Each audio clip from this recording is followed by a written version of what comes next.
The Francis Crick Institute just released a video where experts answer questions on the nature of consciousness, which the YouTube algorithm kindly served me on a silver platter. If you weren't so fortunate, the link is in the description. It's well worth watching. I'm a big fan of some of the panelists. Hi, Alex. And I happen to be a philosopher of consciousness myself who really loves answering questions. So I decided to LARP as panelist number 5 and give my own answers to these ones. Hi, I'm Mayhem, musician, philosopher, cult leader, human, and you're watching my series about consciousness's role in the fundamental structure of reality, the Order of Mayhem. Let's begin. We thought we'd begin with a definition, but of course those definitions might be hard to pin down and take a long time. So maybe the shortest definition each of the panel members has of consciousness. What do we mean by consciousness? Consciousness is the ability to differentiate, the force that can tell the difference between one thing and another, and possibly, if certain quantum theories that it may be a fundamental feature of reality are true, consciousness may even be the force that creates the difference between one thing and another. Consciousness makes it possible to have a subjective experience, or rather, it is what makes subjective experiences different from one another.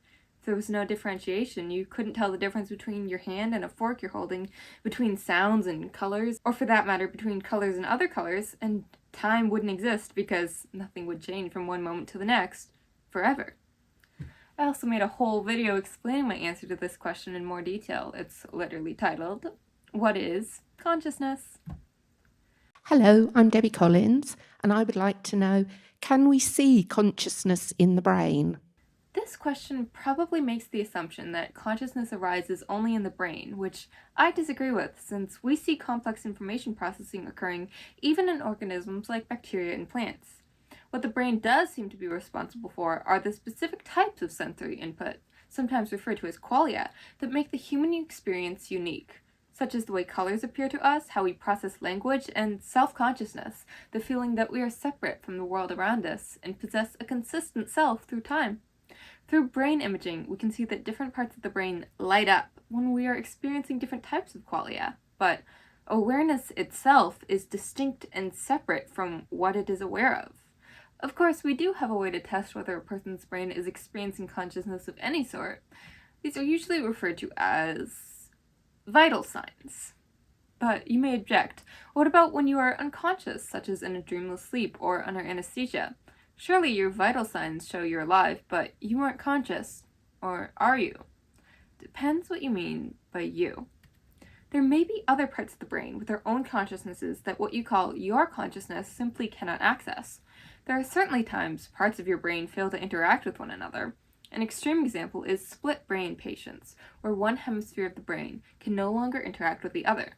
But experiments show the hemisphere without access to language seems to have a consciousness of its own, reacting to instructions with actions instead, much to the surprise of the part of the brain that regulates speech. Of course, there are common examples in normal brains too, like when you're trying to remember someone's name and can't, but it suddenly occurs to you as soon as they walk away.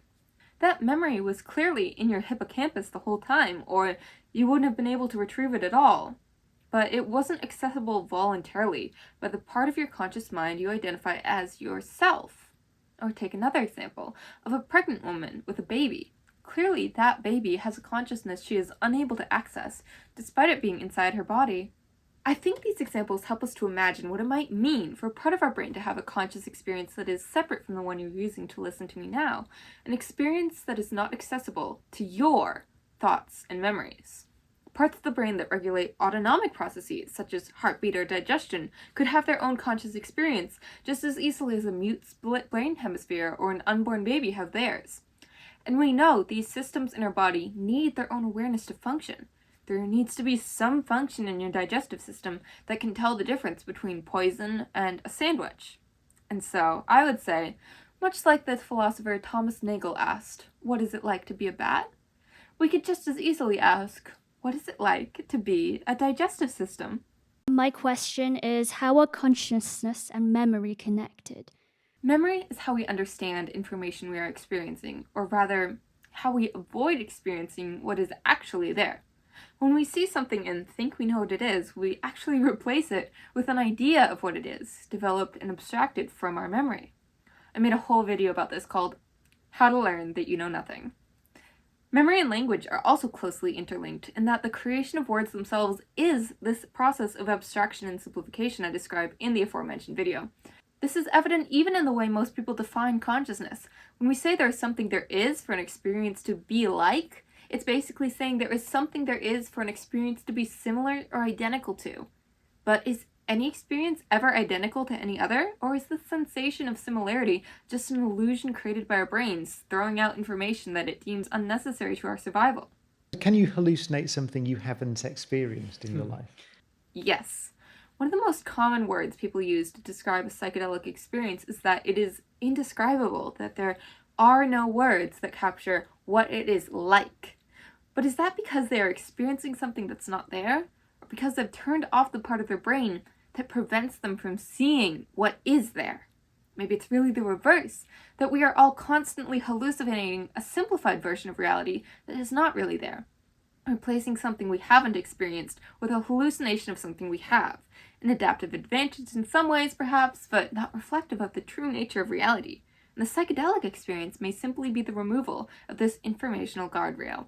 In fact, there was a neuroscience study that confirmed this hypothesis, which I heard about from the discussion Alex O'Connor did on Diary of a CEO. By the way, can I just say, because it sounds a little bit insane, without the space to explain the panpsychist worldview, it sounds absolutely mental. But there are some really interesting clues. Can I give you one clue? This is really, really fascinating about the fact that the brain, as Aldous Huxley said, it was a tool for focusing the mind. Aldous Huxley writes in the Doors of Perception. Essential reading to anybody interested in consciousness, by the way.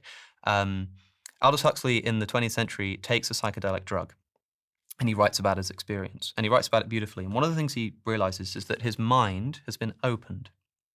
And he thinks, okay, well, if my mind has been opened during this experience, then that means that in normal waking hours, something must be closing my mind.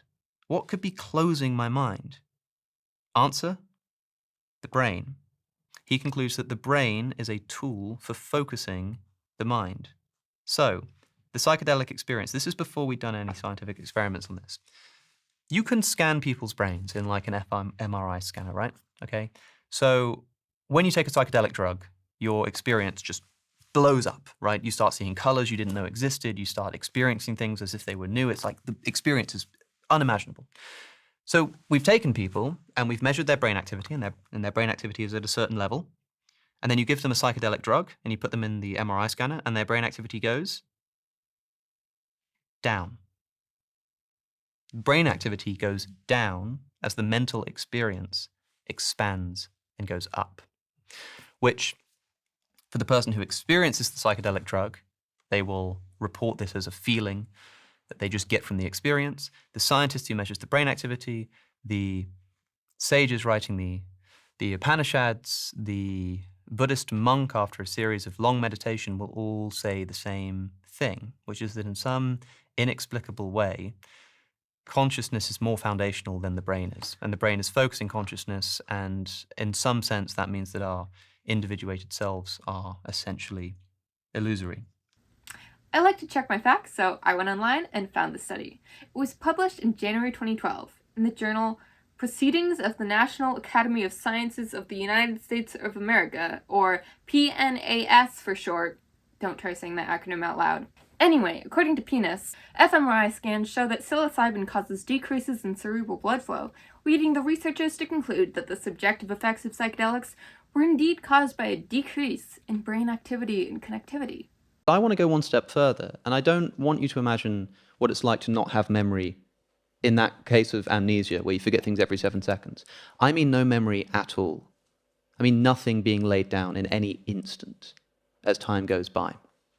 What might that be like? If it were not for our memory, which is essentially the abstracting linguistic function of our brains, we'd probably experience every moment as indescribable, shockingly novel, and utterly unlike anything else we had ever experienced. As the ancient Greek philosopher Heraclitus put it, "No man ever steps in the same river twice, for it is not the same river, and he is not the same man." This can seem true to us, but if we truly believe this, we would not have names for people or for rivers. This is also why babies don't remember things. Their experience of the world is more like the indescribable psychedelic experience until they develop the ability to abstract, to turn an infinitely complex reality into a simple, understandable, compressible hallucination. It is a well-documented phenomenon that memories contain a lot of error, but this is a feature, not a bug. The purpose of memory is to remove as much information as possible from an experience so it can be efficiently compressed and stored. I mean, if our brains don't even have enough processing power to accurately experience the present, they certainly don't have enough to accurately remember the past. Our psychology has one purpose, and it is not truth. It is survival. Imagine you were falling through the air, and in every single instant, there was no such thing as memory. Would you even know that you were falling? You would feel like you were falling because of the G-force, but you wouldn't know what that sensation meant. You wouldn't know what falling was because without memory, you would have no capacity of language, no reference point to compare with. And each moment it would be a complete surprise that you felt that way because you would have no prior experience to draw from. I'm Simon Ellman. I want to know, do animals and plants have consciousness? It always baffles me when people ask if animals are conscious. To me, it sounds as ludicrous as asking something like, are Mexicans conscious? It's hard for me to imagine how someone could even arrive at that question until I realize they must be using a very different definition of consciousness than I am. Something very narrow, like being able to think in English, in which case animals would not be considered conscious, and neither would Mexicans, porque suelen hablar español. My definition of consciousness is much broader and simpler. I define it as the ability to tell one thing from another, an ability we clearly see even in plants, which can tell the difference between sunlight and darkness, even if they don't have words like sunlight or darkness, or even luz de sol or oscuridad. What does the panel think of some of the increasingly popular theories of consciousness? So things like Panpsychism, integrated information theory, I don't know what that is, but maybe you do. I generally subscribe to the theory of reality called Panpsychism, which I've been talking about since before I knew Panpsychism was already a thing. I spent a lot of time reinventing the wheel before I learned that. So all the videos I make are going to be from that perspective. I will make longer videos explaining it in depth, but here's the elevator pitch. Panpsychism is the idea that the fundamental basis of reality is consciousness. This may sound impossible, but we actually experience this every night when we dream. If you dream of a table, one that you can touch, kick, sit on, stub your toe on, your awareness of that table is real even if the table is an illusion. In your dream, matter has emerged out of consciousness. Now, who's to say that's not similar to how things work when you're awake? Materialists will say, no, it's the other way around. The table's what's real and your awareness of the table is the illusion.